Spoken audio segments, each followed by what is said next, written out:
Hi, everybody, and welcome. We are about to do a Facebook Live. I'm super excited with one of the most amazing people who I love so much. Her name is SueAnnPien, and she is an author that I've worked with to write her book. And I'm going to bring her in, but first I want to say just a few things about her.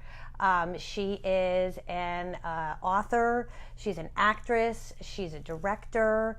She is written this incredible, courageous memoir, and I'm really excited to bring her onto camera and have her today about the book writing process. And God, there's you could ask her questions. There she is. Hi. Can Hi, you how hear are me? you? I'm doing really I well. could. Can you hear me okay? Yeah. Okay, good. Hello. So I just did a tiny introduction because, I just figure people are going to get to know you. We're going to talk about so many amazing, different, diverse subjects as we do the Facebook Live today. You've written about so many courageous aspects of your life in this memoir. And I'm so grateful that you're taking the time to talk about it today. And I just thought I'd jump into it and ask the first question, which I think is a really important aspect of your book, your Chinese American heritage. And you grew up as a young child for some part of the time in like the most formative years in Taiwan. And then you came back here and now you're just, you were Chinese American. And I just thought maybe you could share a little bit what those struggles were like to find your identity, especially in your younger years. Yeah. It's funny because I think as children, we don't see ourselves or think of ourselves in terms of race, right? I remember being young and looking around and we're just people. And it wasn't until I was made aware of my race I think in fourth grade, and one of the neighbors came around me and started calling me all kinds of names like you're a Hmm. chink, chink, chink, chink. And I had no idea what he was talking about. I mean, I was born in LA, I spoke the language, and I just remember the feeling of it was brutal. I couldn't understand why I was being singled out in a way. I didn't do anything to this boy, it was an unprovoked attack. And I went home and I started crying and I was bawling my eyes Hmm. out. And we were laughing because we have that chapter and it's called I Hate Being Chinese. Because I Yeah. like, It's like, let's I just wrote name it what that. it is, right? Yeah. You're phenomenal as a guide, by the way. You're an incredible mentor. So thank you for Thank just, you. there's so many things I haven't even thought about since we started writing. You were an Um, you were an easy client in terms that you were willing to do the work, and even when you had moments that you're like, I really just don't feel good writing about this. I want to climb in bed for a week and not deal with this. Some of the stories that came out, I mean, in staying in this subject of identity and being Chinese American, you went through a stage as a teenager. You jumped through a lot of different high schools all over the valley.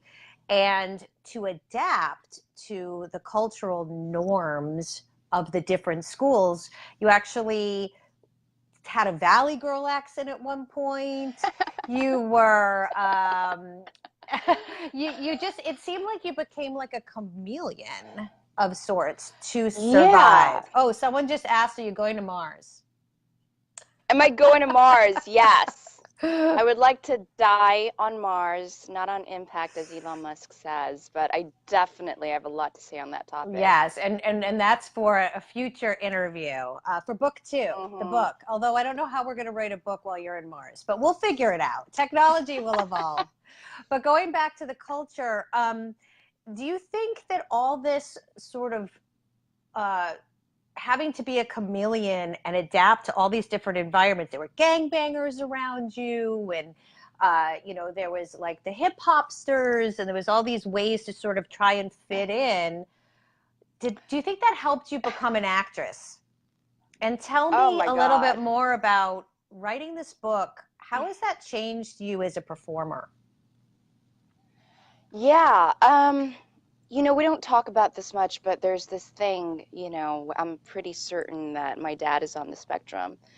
And with girls, it's easily missed. And one of the traits of girls on the spectrum is chameleon-like features. Mm. So, I think most people, unless you're really close to me, like Cynthia, my wife, where you live with me day to day, there's a lot of things that you just wouldn't pick up that, that's odd or strange. Like, why did you do this? And I've had this my entire life. And one of the ways that I've learned was that if I stick out too much like a sore thumb, or, I had a mom that was um, pretty much like keeping social graces and looking a certain way in public was really important. So she would groom me and say, "You like look at me in the eyes and smile." She like groomed me Mm. to win my first. I won this like speech meet at first grade because she was like teaching me, "Here's the gestures you move when you talk. This is normal. Don't do that. That's not So normal." she was doing that So for undiagnosed Aspergers to some degree, but at the same time preparing you to fit into society's norm, yet at the same time, in a weird way, grooming you to be an actress. totally, totally. I mean, it was Talk like, about a non-linear path to anything, right? yeah. Yeah, I mean, I basically have to act my way through a lot of life, and that's how Mm. I learned. And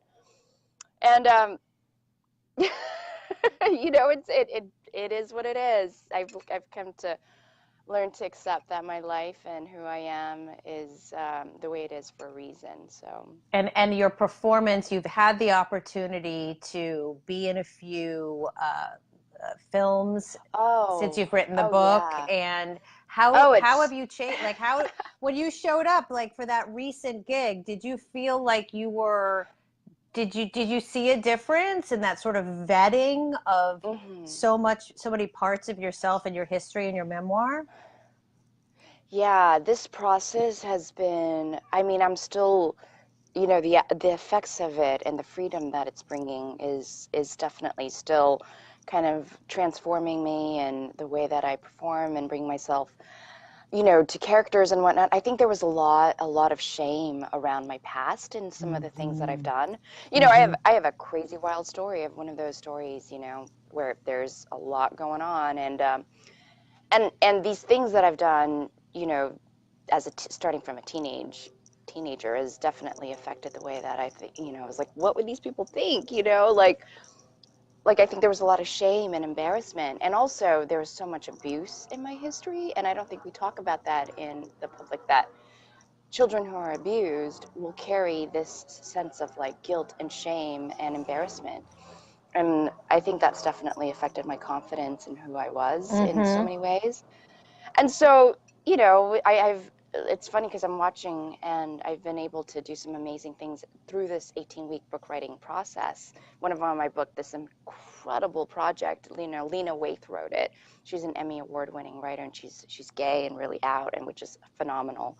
And it was directed by David Nutter, who does all these amazing things. He's an Emmy award-winning director for Game of Thrones, and it was phenomenal because I felt the sync up. Like the universe was like, yes, let these things go from your past as the good things start coming in, and I'm really grateful for that process and being able to clear out some of that junk. And it's funny because I So, think I mentioned that to you, and I say that to clients when they start the process. I say, around chapter 6, like all these occurrences are going to start to happen. All these portals are going to open up. Opportunities are going to come to you seemingly from nowhere, but it's because you've said yes and decided to completely vet your past and take your old stories and make them new stories, and so that other people can be inspired. And you and I have talked about your behavior in the past. Yes, there was abuse, verbal abuse, tremendous amounts of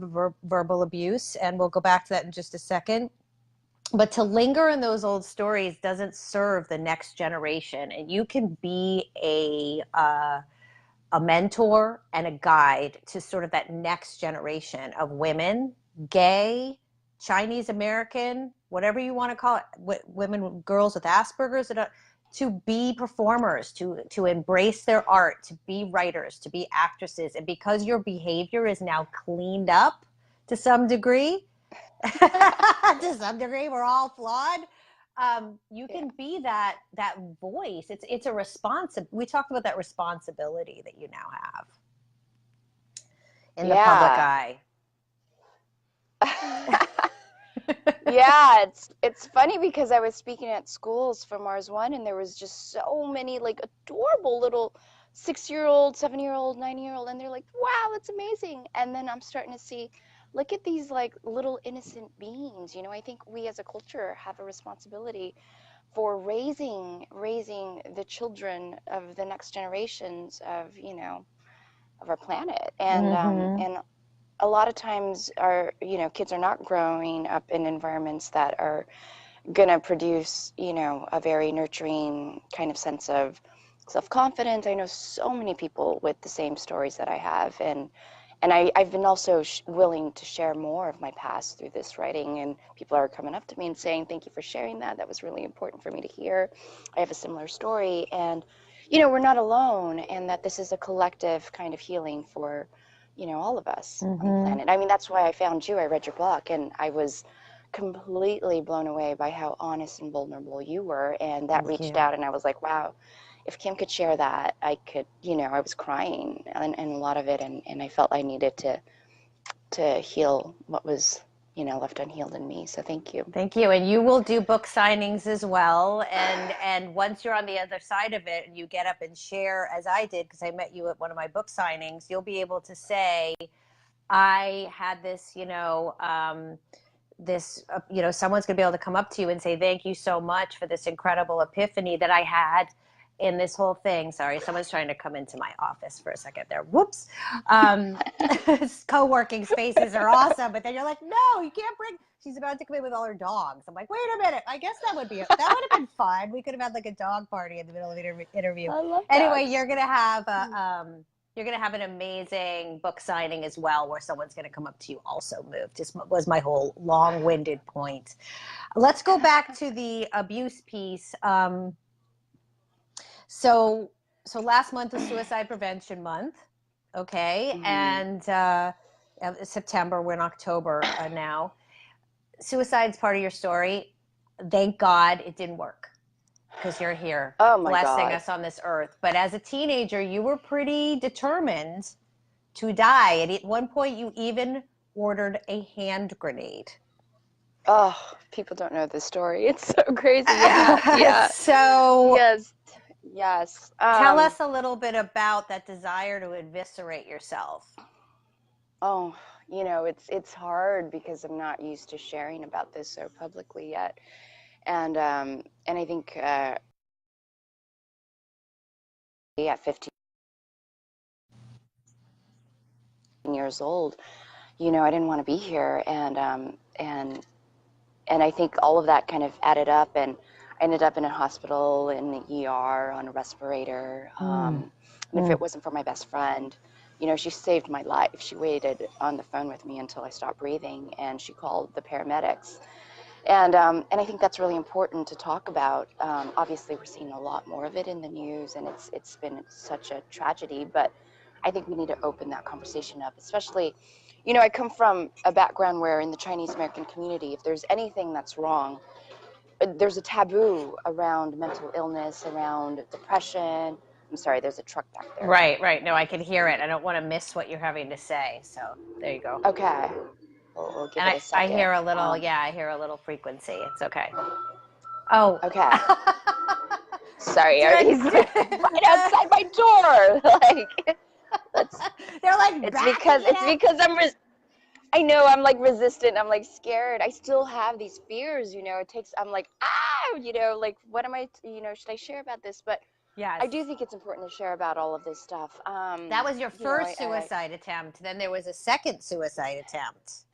yes, yes, and this is how I had that like white light experience, I at 18, I had actually ordered a grenade, a firearm. I was really, I had a couple of overdoses, and I would be in the hospital and wake up in a hospital, and I was like, I do not want to be here. And and so by the time I was kind of 18 and made this decision to really just, end my life by my own hands, um, I was really lucky. I had a spiritual intervention. I don't know how else to say it, Mm-hmm. and some of the things I've written about, like, uh, I didn't believe in a higher power or God or anything like that. I was atheist, very smart. I was a straight A student. And in that experience kind of gave me the impetus to say, and we talked about this in the book, well, if I'm willing to kill myself, why don't I just go out in the world and do the one thing that I want to experience before I die? And that was travel, And so at 18, I picked up a backpack, got rid of all my stuff, and I started traveling. I And in love my that. travels, I learned that, wow, there's so much more to life than, what I was taught. And that opened the world up in a different way, where I became really interested and curious and wanted to keep exploring. And even, to a certain degree, what I've been doing, like acting and all the creative stuff that I'm doing in my life today, directing, Directing. writing. Yeah, this is because, I have to keep myself so productive, and I have this crazy imagination, and I find that it's actually very enjoyable. Even my passion with Mars, there's so much to life that I can explore. Look, death is waiting for all of us at the end, and it's going to come It when it's is. time to It is. come. And I love that, that's one of my favorite parts of the book where you have that epiphany where you're like, if I'm going to die, I might as well die in like the jungles of Mexico or like, in Yeah. Thailand or in all these, you go to these incredible places and you are your same sort of like risky wanderer self in those places, but you have decided I'm not going to just off myself in like some apartment in Van Nuys.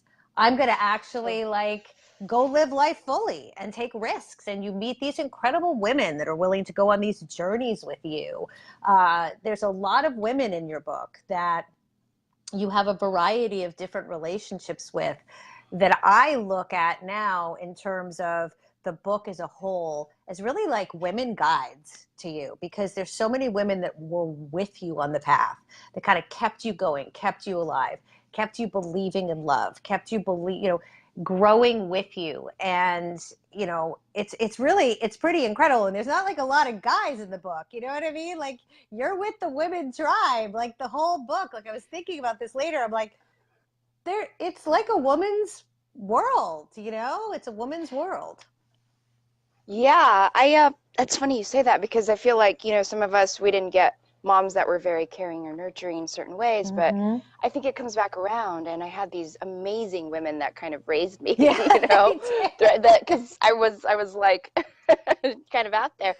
And today in my life, I'm actually noticing that I have a lot more men, and they're Oh, starting to fill in that father figure role, wonderful. Right. in places. Yeah, so Isn't it'll that come back around. beautiful? Isn't that beautiful how that happens? Like, we have to fill that Yeah. one gap and see who brought us forward, and then we get to also fill in the spaces with, because men and women, it's equally, equally, the love is just equally as amazing from both Hmm. groups. Tell me, what scares you the most about the discoveries that you made while you're writing this book? As I wrote them, or what I'm thinking about. Well, I know you're scared to have anyone read the book at the moment, Hmm. Yeah, which is I which am. is I which am. is which is normal. Um, just what came up for you that as you were making discoveries about yourself that might have scared you, that that you need to push through and walk through? Oh, there's definitely the sense of, I think about, well, I would love to have the opportunity to raise a family one day, Mm-hmm. and have children, and there's no way I would want to put my children through what I kind of, I feel like my parents had a lot of things that were unhealed within themselves, and so what happened was, as they were raising me, a lot of these things came out, and they didn't mean to be abusive, but the stuff that kind of happened, the abandonment and all of this stuff, um, it was just from a lack of awareness, Mm-hmm. and that's what I see in myself. Like today, I think in my most intimate relationship, I can see the places where there's still so much growing. I have to learn to watch out that I don't have a temper or I become rageful, and get triggered because a scenario reminds me of the time when, my mom did this or that. And we tend to repeat the, unconscious habits that we learned from our parents and our families of origin. And that's something that my partner and I are working on consciously to break the habits that didn't work, that we grew up in. We have Right. decades of this. Right. How to fight fairly, create a harmonic family dynamic. So that's been really challenging, but worthwhile. So I would say the Yeah. same fear, the same discovery could also be considered something that you're set free on because you see hope. Yeah. Yeah. I think the first step is just like, Depends on woo, the I'm day. aware that, yeah, yeah, I'm human, and I'm flawed. Oop, I think you froze. If you could hear me, you froze. So you have to go out and I come lost you back in. Oh, there you for a are. There second. you go. There you go. There. You're back. Yeah, I had a phone call come in. Sorry about that. Um, yeah. What were we talking about? I was, You're set free. it's You're set. hard. I have Yeah, to like stay no, you're conscious. set free. You're set free by all the same trouble that the writing the book sort of caused you in the discoveries is literally the same concept that's setting you free at the same time, right? That Yeah. there's this hope that you're healing and that the possibility of having a family is you get closer and closer to that, but you're never going to be perfect. I'm a parent. I have 2 daughters, and you came to my book signing and heard me talk about what it used to be like and how messy it was and what it's like today, which is profoundly loving and honest and open and vulnerable, and they don't have any fear. But that took the work. It's the same work that I did you're doing, writing the book, talking about it, sharing with others. We're as sick as our secrets. Right. Yeah, I think it's okay for adults to say, "Hey, I'm so sorry. I made a mistake." Like, I'm Exactly. not perfect. Right. And, that's something that we also teach kids. Like, there are no perfect humans, and you do not want to set people up, to be Right. perfect. Right. It's Right. all right to make a mistake. You say sorry and make an amends. Yep. So we're going to wrap it up. It's been amazing because people have a short attention span, so they probably already stopped listening at this Yeah. point. So now you're an author. Okay, so you can call yourself an author. You can put that on your moniker. What does that mean for you as a storyteller and a director and an actress? How does that change how you go into all the different roles, or even as a partner? Oh, it's just, as we were writing, I saw it all play out in a visual medium because I'm very visual. I love to see things, and it was just phenomenal because I was able to hand it over and be like, wow, this was my story. It's a history. It's not, a lot of these things are no longer part of my past or present. Right. But I can give it over into my art and create it and set it free. And there's a therapeutic kind of like releasing, birthing process. And it's cathartic. And so I thank you. I just wrote my first book. I can't believe it was so easy to get it out with all your help and guidance. I didn't expect it to be so effortless. So So we're hopefully going to see a film of the oh, book it'd be great. because I Yeah. think we're going in that direction with your book. So anyone Yeah. that's listening, you might want to read a copy of her book before it gets snagged or snatched up. And of course, she has to direct it because I've already told her she's going to be the first Chinese American woman to win a directing Oscar. You're so awesome. She's like, You're oh, so don't set me up awesome. for I that. love you. Don't Thank set me you. up for that. Thank you No, so thank you. much. Thank you so much for your time. You're lovely. You're talented. You're prolific. And I know that the book is going to be wildly successful. Thank you so much, Kim. Have a wonderful day. Bye. You too. Bye. Bye.